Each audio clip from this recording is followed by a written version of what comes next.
Breaking news has come out, as you read in the title. Vlad Sirenkpo has signed a deal with Queensbury, or Queensbury has signed Vlad Sirenkpo, the Ukrainian, 21-0, trained by James Alibashir, Uncle James Alibashir. Yep, Vlad Sirenkpo has finally got that deal that's going to give him the exposure. I think at one point he did fight on Usyk's the K2 promotions, and he has fought in South Africa. But I think this is a big step for Vlad. It's a great move, and congratulations, Vlad. For those of you who know the history of BWTM sports, we've interviewed Vlad a number of times before fights, obviously due to our relationship with Uncle Bashir, and I've been and seen Vlad training live. I've been in a camp. I went to Germany to watch Vlad train. What we do know, he's got a good left hook on him. He's been training under Bashir for a while, exciting fighter, but I don't think he's had, that right opponent yet to bring out the best in him. My initial thoughts, so I don't know the ins and outs of the deal. I do know that there was possibility of him signing with Top Rank. And what was the other deal he had? And Al Heyman. There were times down, I think, in between that Vlad got injured. I know there was talk of Vlad having to meet Jared Anderson then to get through into Top Rank to see how good Vlad was. And I think Uncle Bashir did mention it in his interview with us. My thoughts, my reactions, well, there's a few things. How was the deal done? Does that deal come with Uncle Bashir being the trainer of Vlad Sirenkpo? Because obviously there was a previous with Bashir and the Dubois fallout, and of course Dubois is a Frank Warren fighter, so I don't know how the dynamics that works, or whether it's just a promotional deal or whatever it is. I don't know the ins and outs of it. I haven't spoken to Bashir for a while, and that's just simply because I've been too busy caught up with cricket. But as soon as a shout out to Ultratech, it was Ultratech who tweeted me the message about 5 minutes ago. So it may have been longer than that, but I just saw it message 5 minutes ago. So I just thought I'd break this news to you, boxing fans. And I'm happy. So my initial, the trainer fighter partnership, that first thing is the first thing. The second thing with this partnership, obviously under Frank Warren. Frank Warren knows how to guide his fighters to world heavyweight titles. Okay, he knows how to do it. He knows how to guide fighters. Now, in this era, I can't call it Frank Warren, although he signed to Queensbury. In this era, in the Turki Al-Sheikh era, is Sirenko going to be given enough time to fight without being thrown to the lions? That's my first concern. Is Sirenko going to be the opponent, or is he going to be the next star? That's the questions I'm asking. What's the role Sirenko's playing? Is he going to be having the role where he's going to be coming in and fighting against somebody who he's overmatched against, or is he going to be allowed to come back after injury and work himself back in? What's the plan? Is he going to be going to Saudi Arabia and fighting? If so, where would you put him? Who would you put him up against? I mean, I don't know. I don't know. Where would you start with? Where would you start with Sirenko? He's a good fighter. So are they gonna give time to nurture Sirenko's talent, or at 29, 30, he's been injured, he's been out? Are they gonna bring him back, sign him a deal to him getting put in overmatched? Frank Warren doesn't normally work that way, so he's obviously seen something in Sirenko. Again, that's what I know of Frank Warren. Frank is good at managing, matching fighters. Knows his onions, right? It's not normally Frank to stick a fighter in, crash bang wallop, take the cash and see you saying goodbye. No, Frank will, and even if you get beat, he'll find a way back for you. So what kind of a deal it is, I don't know, because I just got the information now, so I want to know that. Obviously, the Bashir situation, the role Sirenko plays in all this, and then who's being matched by. So those are all my concerns. And really now, Sirenko's been under apprenticeship with Bashir for a number of years now. So, pardon my French, it's sink or it's swim or sink for Sirenko. That's what I would think now, because there's only so many tune-up fights you can have, only so many fights you can have before people say, right, okay, let's see what you really can do. And if you remember, it was only a couple of weeks ago, if not a week ago, I was talking to Eugene, our Eastern European correspondent, and obviously he has been there for many years as well on BWTM Sports. He's watched the rise of Vlad Sirenkpo, and we both asked the question, well, what happens now for Sirenko? Who's he going to fight and what direction is he going to go in? We now have the answer. He's with Frank Warren and he's with Queensbury. Put it this way, I'm rather him be with Frank Warren than with Eddie. Not because I don't like Eddie, but because I know that in Frank's hands, he will look after him. In Eddie, obviously Eddie's best interest is Anthony Joshua. That's totally understandable. But you don't want a situation where, you are being left to the side. You've got Dubois there. And of course, let's say if Dubois were to lose, then maybe the possibility Sirenko could be thrown an opportunity. Maybe a fight Sirenko versus Joe Joyce. Sirenko versus, I don't know, maybe a Derek Chisora. I mean, to be honest, if you want to find out how good Sirenko is, you stick him in against Derek Chisora. Chisora's got 12, 14 defeats. He's at the end of his career. But it's that sort of fight where you kind of find out where Sirenko is. If Sirenko beats Chisora and beats him well, so Zora's just come off a tough win against Joyce. So I don't know how much more would be left of Chisora. But a Sirenko fight, if Sirenko were to beat Chisora, I mean, Chisora's just turned over Joyce. So you tell me. So I think that Sirenko would be a good fight. That'd be a good fight for Sirenko. Bashir's always wanted a Cash Ali fight. So would that happen? And the thing is, he signed with Frank Warren. But is Frank Warren and the Turkey Al Sheikh, is that part of the partnership as well? Or are they going to run Sirenko on a separate pathway? Like, there's where Saudi Arabia is, and Sirenko's going to be on his own path. I suspect he won't be given that much time. Yeah, Sirenko did talk about fighting Dave Allen as well. I remember some interviews in the past. He did talk about he'd fight Dave Allen. So yeah, he said he'd fight Dave Allen. Years ago, he said he'd fight Dave Allen. You remember Sirenko sparred some of the best heavyweights in the world. Usyk, Klitschko, rounds of Klitschko, rounds of Usyk, rounds of Dubois, rounds of Pavek. So he sparred some of the best heavyweights in the world and held his own. So, Bashir has taken his time with Sirenko, but you let him off the leash. But what sort of state is he in now? I mean, the injuries he's had, he's come back now. Is heavyweight my favourite division? I don't know if it's my favourite division. It's the one that I have the most interest in, because obviously I know a few of the trainers and I know a few of the fighters. So I guess probably it would be that. Evening. What would Vlad moving to Warren mean though?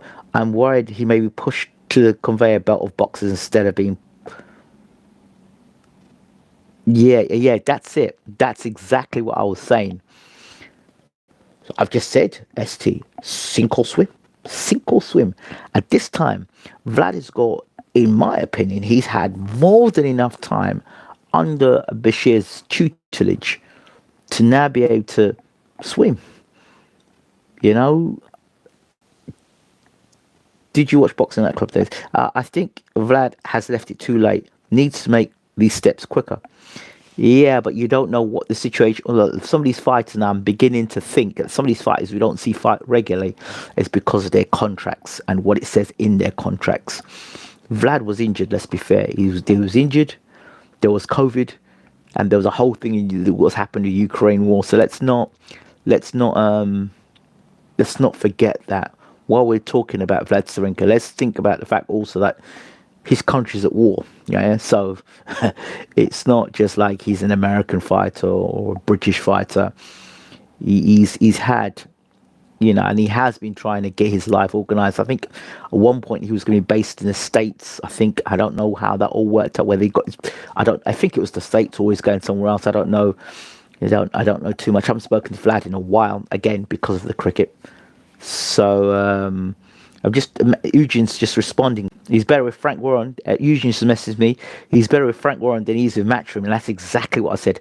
If you're gonna, what do you mean by contract? I'm not as clued up as you on compared to you. Well, there can be contracts that say that if you don't fight for us, you can't fight for anybody else. For example, let's say I sign a 2-year contract, and within that 2-year contract, let's say, I don't know, through injury, or maybe we have a contractual difference.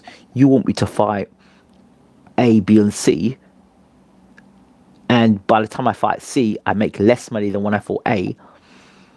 So there are contracts where you get paid more on your first fight than your third fight. Yes, there are contracts. So you could get paid, for example, 500,000 your first fight, 250,000 your second fight, and 100,000 for your third fight. It doesn't make sense, but that's how they recoup their money. Yeah, I heard Joshua Dubois sell that. But yeah, back to that's how the contracts. That's how I've heard one contract be. So there could be other things. It could be like, right, in your third fight, I expect you to fight for a world title, and maybe you sign the contract. And then in the second fight, you've kind of found out you're not ready for a world title fight, but you're forced into fighting for a world title in your third fight. And that's where the promoter gets their money back, and you're not ready for that. For example, I don't know. I'm making hypotheticals up there, right? But and then it might be a case of in your contract that if you don't fight for me, there's a cooling off period, and the cooling off period might be 6 months. It could be a year. And in that cooling off period, you cannot fight on anybody else's cards. You cannot fight on anybody's undercards. Even you cannot go and fight abroad. And that would happen. Yeah, Dillian Whyte, Sirenko, I'd take that fight. If Sirenko's serious, I will take that fight. I'll take that fight in a heartbeat. If I'm Sirenko, I take that fight in a heartbeat. Definitely. Sirenko's got a good enough uppercut in him. He's well versed. Good boxer. Yeah, I'll take the Dillian Whyte fight. I'll take the Dillian Whyte fight. I'll tell you a difficult fight, but an interesting fight in Saudi. Parker versus Sirenko. But, you really need to think to yourself, a good fight I'd pick now as well. Sirenko versus Anderson. Anderson's comeback fight. Yeah, look at that there. Maybe, there's talk about Deontay Wilder come back. I can't see Wilder fighting Sirenko.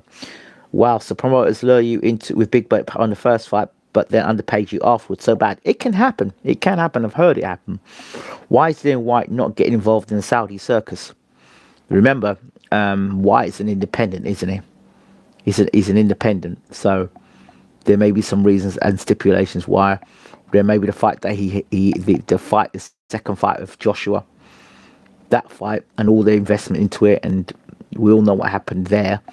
That might be the reason why. I don't know. I'm speaking out of turns. I don't know the ins and outs, but it might say he's not reliable. I don't know. Again, the Tyson Fury fight with Dillian Whyte and the promotion of it.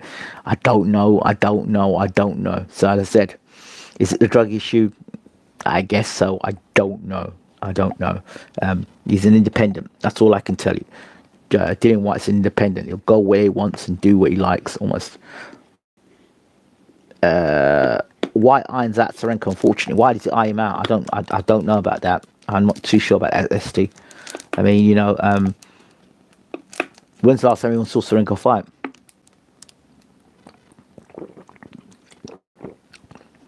I'm looking at Whyte's durability at this stage of his career. That's what I'm looking at. Oh yeah, he did nothing in the build for a few build up with the lead left hook. Yeah. No, I don't know about that. So anyway, I'm not here to talk about anyone getting ironed out. I'm trying to have a kind of constructive conversation about the positioning of Sirenko and what this means for him and his career. Why did he sign the contract? Did he sign the contract knowing that he had nowhere else to turn, or did he sign because it's a big promoter and a big platform, and this is where it's more likely to get his most pay? Don't know. I will put those questions to Sirenko as soon as he picks up his phone, and I'll ask him what the situation is. Again, I will talk to Bashir as well whenever I can get a hold of him. I have messaged him. White has power. Yeah, of course he's got power. Every heavyweight's got power, mate. Everyone's got power. Povetkin's got power. Fury's got power. Joshua's got power. Anybody's got an uppercut has got power. Yeah, he's got power. He's got power on the left hook. But so has Sirenko got power on the left hook. But if you're looking at the guy who's better schooled as a boxer, Sirenko's the better schooled, fundamentally schooled boxer.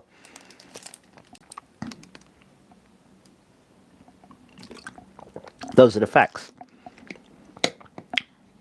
No, Sirenko, he's better, and you've got to take into consideration White's age, inactivity, the vulnerability. Gets caught with the left hook, and the uppercut. The uppercut is a punch he can't seem to, and he's got Bashir in his corner. No, I don't think White beats Sirenko. No, not now. The Dillian White that was fighting Joseph Parker and Oscar Rivas, that Dillian White, yes. Do I have a good left hook? Check the video, mate. Just look at the intro. You can find out. I personally think Matchroom would have been better for Sirenko. Riskier fights, but he can get paid quicker. Nah, bro, that's not it. What is your most powerful punch, mate? Look at the video. Look at the intro, mate. Don't ask me silly questions. Look at the video intro of me and Bashir, and you can work it out yourself. If you haven't seen the intro video, look at the intro video. Don't ask me silly questions. So you've got here. So yeah, these questions are very silly. Let me go back to Sirenko. So Sirenko is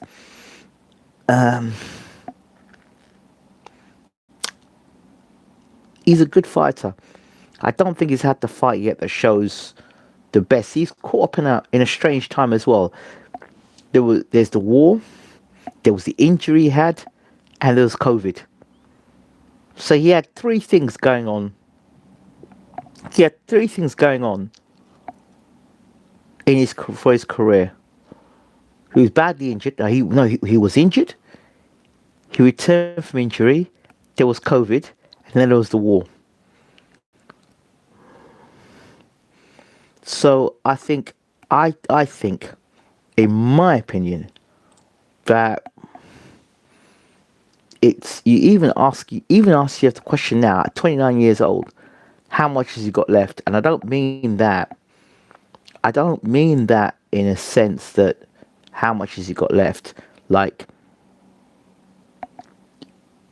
what the question is, what has Sirenko got to offer now with all those injuries and all the things that's been going on?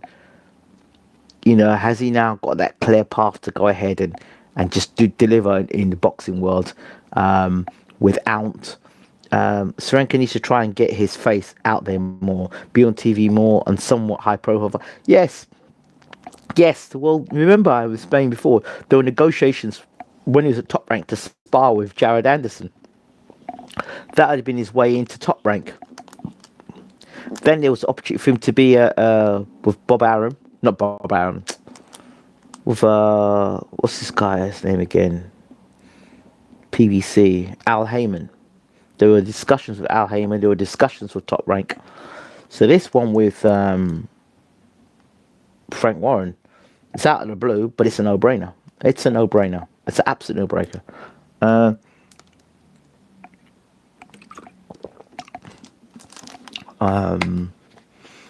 I'm not going to turn Buckhole into Superman now because of his fight against Anderson. It's a good performance, but he still lacks defense. And Anderson, is Uncle Bashir his advisor or just trainer? Bashir's always been his trainer. So Bashir has been an advisor and trainer, but I don't know what the situation now. I haven't spoken to Bashir recently, so I don't know what that situation is there. I hope that Sirenko still has Bashir in his corner because he's going to need him. He'll need every inch of Bashir in terms of a trainer. But yeah, it's time to fly for Sirenko. That's what it is. Anyway, Vlad would fight Bakoli. Okay, right. That's it. I think I've said enough on this now. So the news is Vlad Sirenkpo has signed with Queensbury. And for those who don't know who Queensbury is, that's Frank Warren. That's news I wanted to give out today. This is BWTM Sports. As soon as I can get more on the story, I certainly will try and bring that to you. All the best. Thanks for watching. Don't forget to rate, subscribe, leave your comments in the comment section. What do you think of the signing? And what do you think? Who would you have Vlad Sirenkpo fighting if you were now in Frank Warren's position? Thanks.